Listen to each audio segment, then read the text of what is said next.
The hills of Sichuan are still half asleep when the first light seeps through a veil of fog. After a night of steady rain, the bamboo behind a large country house drips in slow, patient drops. And at the line where wild green meets trimmed grass, something moves. A panda mother steps out of the bamboo, her black and white coat dark with moisture, shoulders low, movements careful.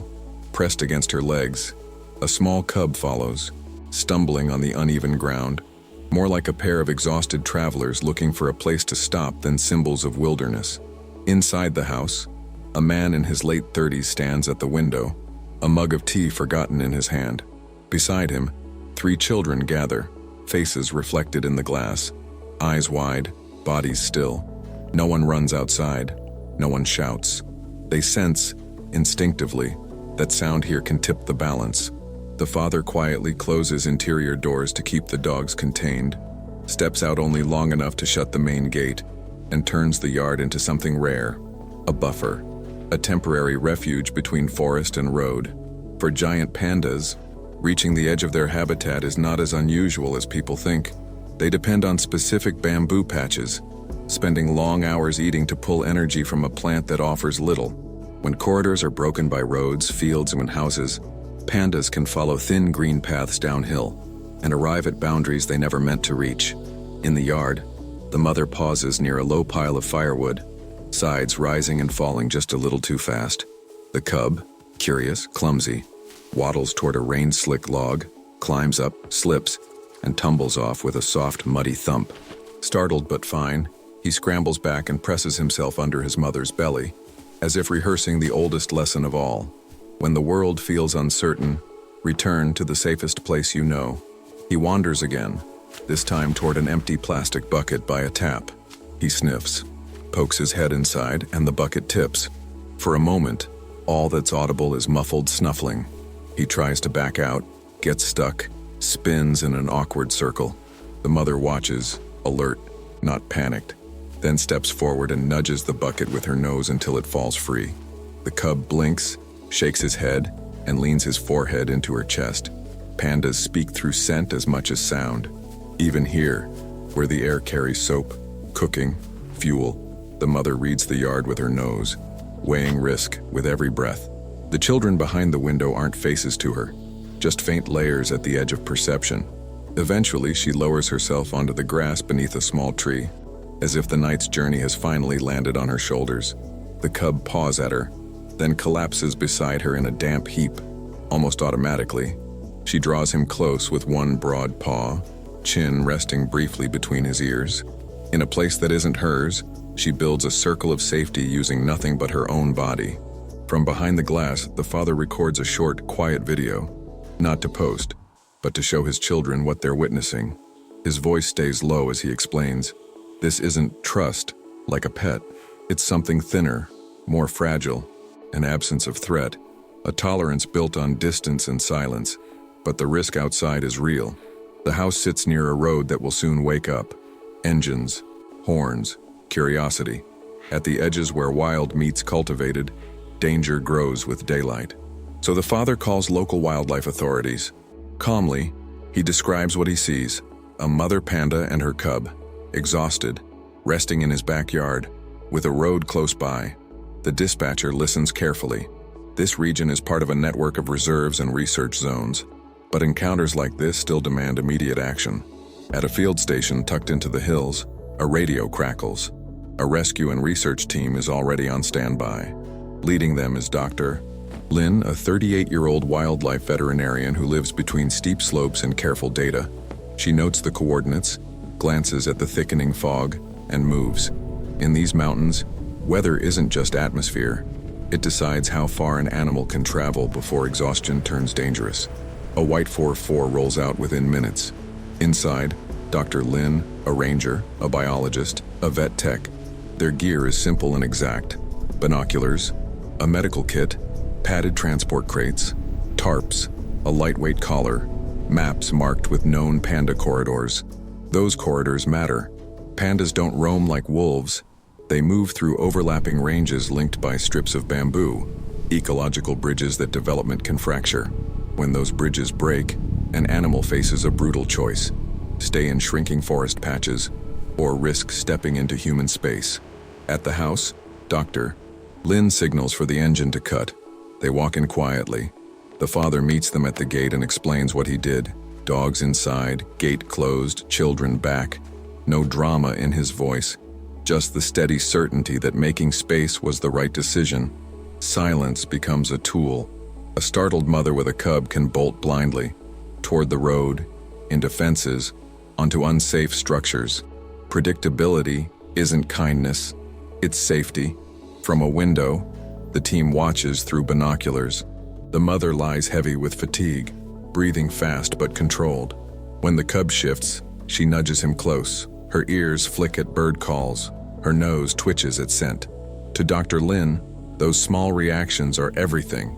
Proof of awareness, not collapse. Then she notices something else. A faint line of altered fur behind the mother's ear. An old scar where a tag may once have been.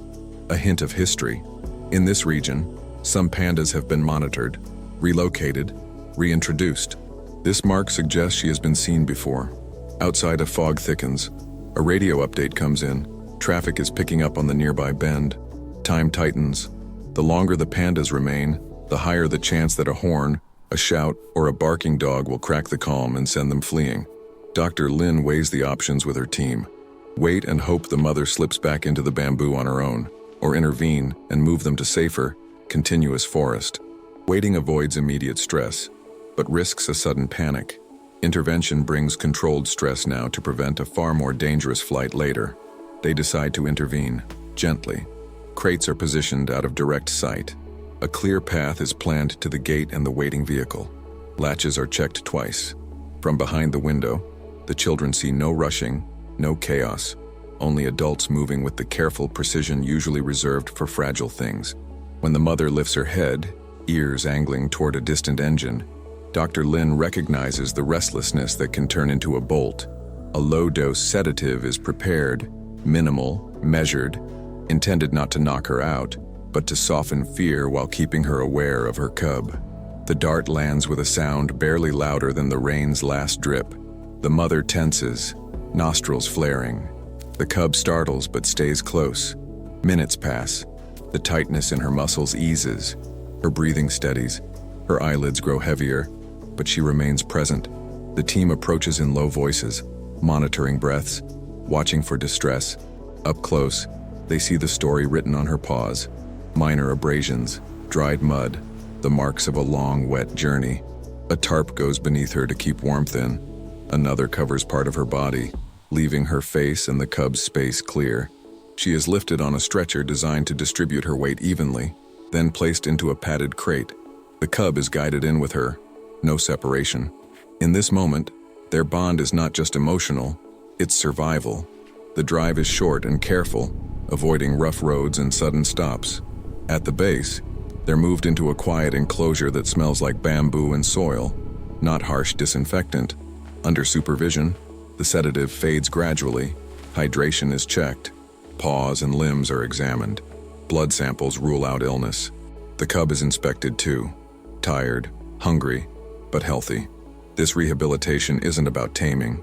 It's about readiness, stable vitals, normal movement, appropriate response to sound and scent, and just as important, where they will go back to. Continuous bamboo, distance from busy roads, connection to protected habitat. Records confirm what the scar suggested. Years ago, this mother was part of a reintroduction program. Now, drifting toward human edges again, she offers the team something precious: information. Before release, they fit a lightweight GPS collar designed to fall off after a set period. Not a trophy, a tool. Tracking collars map invisible highways, routes, resting sites, feeding zones, showing where landscapes pinch into danger and where corridors need restoring. In places where villages and forests interlock, that data can mean the difference between coexistence and loss. On release day, the rain has stopped. The air is cool and clear, the ground damp but firm. Deeper in the mountains, the chosen site is thick with unbroken bamboo, the nearest road reduced to a distant murmur. The crate doors open toward a gentle slope into green. The mother steps out first, listening, smelling. The collar rests lightly against her fur. The cub hesitates for only a heartbeat before tumbling out and trotting to her side. He glances back once, then turns forward, following her into the forest. From a respectful distance, the team watches. Beside them stand the father and his 3 children, not as rescuers, but as witnesses. They stay behind a marked line. This isn't a show. It's the closing of a loop that began at their window. At the bamboo's edge, the cub lifts his nose, reading a world rich with scent. He takes a few steps, trips on a hidden root, rights himself with a small shake. The mother waits, turns slightly toward him.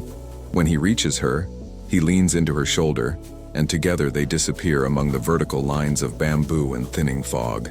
Giant pandas are often reduced to soft icons, but here, they are something more exact. Specialized animals trying to survive in a landscape humans have reshaped. Their future depends on reserves, research, and rescue teams, but also on quiet choices made at the edges.